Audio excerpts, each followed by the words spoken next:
Go ahead, guys.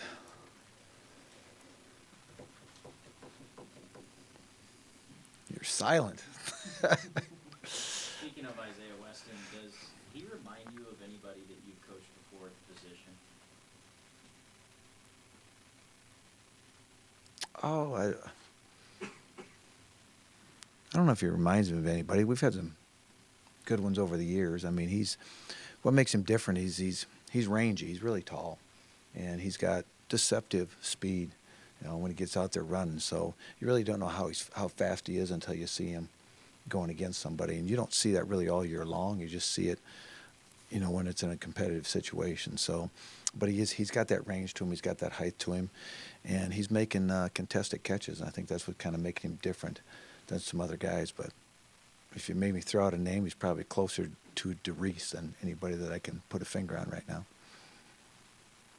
Along those same lines, you're going to face two of the best defensive backs in the league this week, in Devin Taylor and Luther Kirk. They'll probably have something special cooked up for I'm sure they will. They got a really good defense. I'm watching their defense. They lead the country in sacks. A lot has to do with their front four, but it also has a lot to do with their coverage. So yeah, they're very good on defense, and coverage-wise, I'm sure they've been very, very hard to get points on, very hard to move the ball on, and they've been outstanding on film. So it's a very good defense. Devin Rice, Caden Hoteling, Christian Boyd all got a decent amount of snaps on Saturday. How important is that right now? I thought that was very important in that particular game because you're getting in a stretch of games that you need game experience, and we didn't get that opportunity with our schedule early in the season. So to get them in this particular game was big, and to get that was a drive too. I mean, that was a key. I wouldn't say it was a key part of the game, but it's a big part of the game. And they were in some critical downs, so they were up there already watching it today, trying to make those corrections. And the only way you learn is by playing. And so now they can see how they can improve, because we will need them moving forward as we progress through the remaining games here. And the deeper you get into this, the depth is critical. So fortunately, we've got some guys that are healthy, and that game experience was big. You've had games where teams have run 80 plays, and last week it was each team ran 57 offensive plays. What do you look for? What's Illinois State trying to do, and what do you expect in that part of it? As the games that they've played, they're not a 90. It doesn't appear that they're going to be a 90-play team like South Dakota was. They're going to be more in the, I would assume, right in that 60 category, somewhere in there, more like last week's game, more like the previous week's game to that. I see it in that 60 to 70 range, which is more normal than just go fast. But, I know they can adapt and adjust, but they're a strong power team is how I describe them offensively.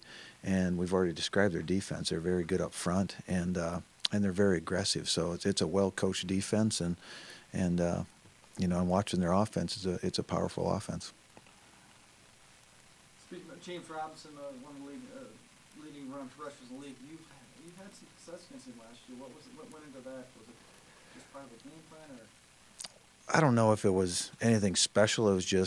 We had a good day last year, but this is a whole different setting. When you go to Illinois State, it's a different time, a different year, and I believe they have a new offensive coordinator from last year to this year. He was there before, but he wasn't there last year. So more into his makeup to what he does with running backs and how he rushes the football, maybe than what they were trying to do last year when we played them. How pleased were you with the offense after Saturday's game, and just, with your redshirt freshman quarterback now having played 7? He's progressed. There's still a lot of growth to be made by him. I mean, there's still things that he can really improve a lot on the football field, but you also have to take into account the production that he's had too. I mean, he's finding the windows, he's finding the throws. He's been good, particularly on the deep balls, and he's extended plays for us. So he's been very productive, and at the same time, there's a lot of things that he can improve on. I mean, we all can go back and spot plays or opportunities that he had, but that's how you play the game. He plays aggressively, and he learns as he plays. And each game he gets a little bit better, and he needs to. We're in that point in the season. He's going up against a very good system. Defensively, he's up against some very good players this weekend. So, his accuracy and his mobility and his awareness will be all tested. Aaron Graham seems like he's brought a decent amount to the offense since being inserted in that slot receiver role. He made some tough catches on Saturday. How important has Aaron been? Well, what I like about Aaron is his consistency of where he is in the route. I mean, he is usually on the side. He's usually to the field. He's the guy that kind of triggers that position, triggers a lot of the combinations in the routes. So his timing and his effect on the route is critical to everybody around him as much as it is to himself. And he's been very consistent with that. And I think that's really kind of helped us offensively improve our throwing game, because he's helped a young quarterback, by being consistent where he's at in the play and where he's supposed to be in the play at the point in time when he's progressed in the read, to look his direction. So Aaron has brought a lot of stability to the receiver group and a lot of stability to our throwing game as a whole, as it works with Will, because that's important to a young quarterback, is be where he's supposed to be and kind of what he practiced all week long and be consistent, and Aaron is all of that. Well, these are two teams heading into this game that have rebounded from a rough loss to the same team. They're 3-0 since the loss to North Dakota State, and you're 2-0. Top 10 showdown with, this could be big implications. That's the overall picture and the overall picture. Yeah, they're all big going down the stretch here. You're in November now, so it's a big deal. So, but again, this is Illinois State's always I can't remember when Illinois State wasn't a game that didn't trigger a lot of things that went with it. So we got a lot of work to do before Saturday, and then we got a lot to work to do on Saturday, and a lot has to do with what they do, the talent they have, and it's just always a good game with them. It's always a big game, and we've both had our successes, and we'll see what happens on Saturday now. But it's a challenge. Trust me, their defense is very good, very good. Like Placer Field, Hancock is open at both ends of the field. Does that create some unique challenges, or? It's. I've been watching the weather, and this year it seems we've played in the rain twice now already, in the wind and the rain, so it appears that that's a possibility on this Saturday as well. So we're kind of going in the same environment, and then I look at the stadium, and this stadium, the wind blows a little differently than last week. It's more of a crosswind than a straight wind through the field, so it'll be a challenge to kickers. It'll be a challenge to the throwing game, and it plays to the fact that rushing will be important, because you're going to be with it and against it at times. So there'll be a lot of gamemanship in this game if weather plays a factor in it, and it appears it will. Speaking of weather, on Saturday, you start that game and it's raining. The weather was at its poorest to begin the game, and you were leaning a little pass heavy in that first half. I mean, just what went into that, whether it's just confidence in Will to make the decision to turn it loose in the passing game despite poor conditions? Yeah, we thought, we went in there with, in the initial phase of the first couple drives was to throw the football. And the first drive, we had some guys that were open that they knocked a couple balls down on us. But, we did want to go in there and establish a throwing game and then open up and, become more consistent in the rushing game. But, as it turned out, it wasn't the passing game that we were in at that particular time. It wasn't the long ball, if you will. It was more the short passing game, which was like the run game. But I was actually pleased as we progressed through that game. Early on, we didn't score points I thought we should have on some of those turnovers they had. I thought we should have got 7 instead of 3s. But in the same regard, really did well in the second quarter when we flipped the field and we had the wind at our back. We really got smooth in a lot of things because it did factor into timing. So it did work, and we were very effective in the second quarter. You alluded to this on Saturday, but how much confidence do you have in Matthew Cook? Because, he missed a couple big kicks, and when you needed it, you sent him out there for a 49 and a half yard field goal to open the game. Yeah, anybody we put on the field, you better have confidence in. And that's just, you go back to the Iowa State game, kicking that one. I've seen him kick enough in practice, and I've got confidence in him, of course, as you know by the decisions we make. But it's also knowing him, and what his strengths are, what points to the field, and where he's at. But what I like about him is he's consistent. His demeanor's always the same. He doesn't get too high and he doesn't get too low. He's missed a couple.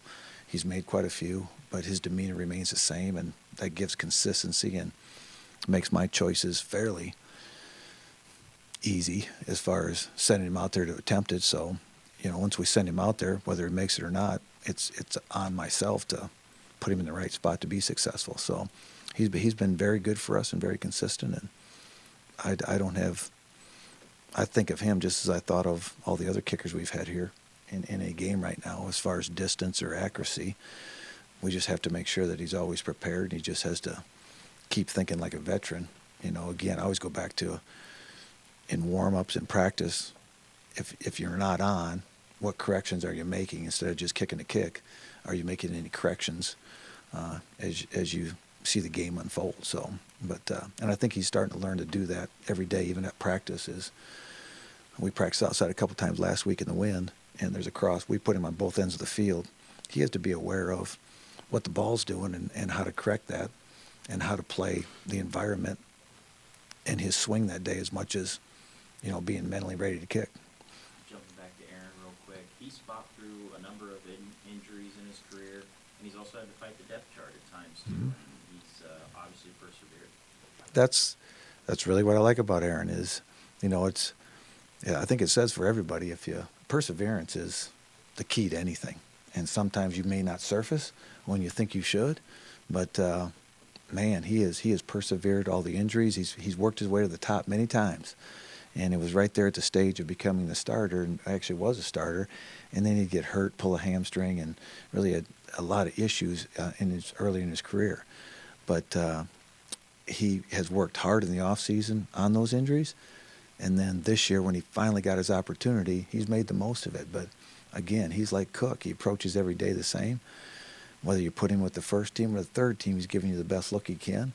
He's consistent, and when he got the opportunity, he made the most of it, and that triggered more opportunities. And now he's a full-time starter and a very key part of what we're doing on offense.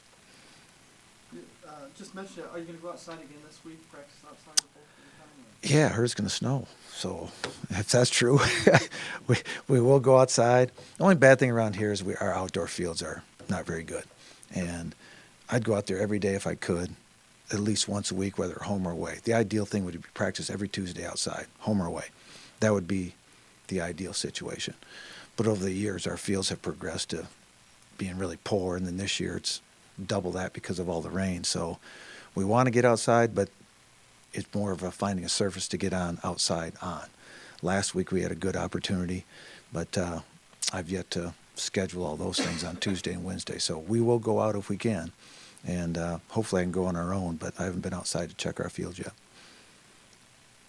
Last year, after a 2-year hiatus, you beat this Illinois State team by 10 here at home. How similar or different do they look for what you've seen so far this year? I think they look different. I mean, they're not Gary, you remember when their national championship run, that team was really dynamic with the quarterback and the spread and the things they were doing. This team looks more physical in that style of game. So even last year I'd say they were more spread. This year they appear to be more of the physical, tough, running, play action pass football team is what I've just trying to describe them, what I've seen on film. How's that injury front? How's Florida trailing? Yeah, that was a crazy one. Kalerovic got hurt. For you guys that weren't there, Kalerovic, we practiced him on Tuesday. He was good on Tuesday. So we go outside on Wednesday, and for whatever reason, Wednesday he was really good on Wednesday, and then he couldn't run on Thursday. So I think it had something to do with the surface and some of the things because he has a hard time on outdoor surfaces. We got to be careful how much we practice him. And for whatever happened, what happened on Thursday, we thought we didn't practice him Thursday. He didn't practice Friday, so we thought he'd play Saturday. And it wasn't any better on Saturday. So we'll have to wait and see what happened. Nothing happened at practice. It was just a surface that he was on. So we'll have to see how he comes out of this weekend. and we'll see him for the first time this afternoon. So hopefully through rest, and we'll get him back this week. Just general, the right foot feeling a little off. Yeah, it's he's got one of those injuries that it's more it's the base of his foot, so it's the pounding. So it isn't a sprain or anything; it's the pounding. And if he's not on a smooth surface, if he's on a like an outdoor fields, tear him up. So we got to get him on the right surface with the right shoe in practice, and he'll always play hard in a game. But getting him to the game is the critical part. So it has a lot to do with condition. So we'll have to be smart with how we practice him the rest of the season. You've had a lot of success against Illinois State here, but I think, lost 4 of the last 5 there. Is there anything that makes that place a little extra tough on the road, Coach, or is it? No, you're right. I know exactly what you're talking about. It's that they've always got good teams, number one, and there's a lot of equity in the two teams a lot of times, and home and away, I think we've all had our share of our wins at home, but it's winning on the road is the hard part. Of course, when you got 2 equal teams on the field and 2 top 10 teams, so you've got to be consistent. You got to find a way, to make some plays. I mean, you're gonna have to break a tackle. You're gonna have to do something besides just playing the game. Last week we just play the game. This week you're gonna have to find a way to make something happen because the advantage is them that they do get the home game, but we just need to get outside, practice our game, and fortunately we've got a good enough team that we can say all these things, but you still got to go out and perform and beat a really good football team. Everybody knows this league's really tough, but right now, deep into the season, 4 of the Valley teams are in the top 10 in the country. Just your thoughts on how it's looking right now with the 4 games to go. Well, it is what everybody thinks it is. It is an outstanding league, and even when you get all the games against each other, it's a strong league. And I just told the coaches upstairs, there's some strong coaches in this league, and let alone strong players. So you've got to be good every week. There is no week that one is better than the other. Some are more ranked higher, but whether you're playing at home or the road, every game and every play is critical, and every plan you make is critical to the game because there isn't much that separates any of us. And I think the one that even stands out to me that we don't play this year that really is starting to stand out to me is Southern Illinois. They're starting to show up, and they were one of those teams, and they beat South Dakota last week, and I've seen them on film now, and I see them getting better every week. So there's a lot of good teams, and that's just, who the top 4 are, but there's another 2 or 3 that are right there with a couple bounces of the ball would be right up there too. So it's a strong league, and we played some strong teams besides that with Weber and and the Iowa State. So it's just getting ourselves ready to play, and I don't think we'll see anything that we haven't seen. It's just we better be ready to take on this football team, which has its own strengths and capabilities. Anybody else? All right, thanks.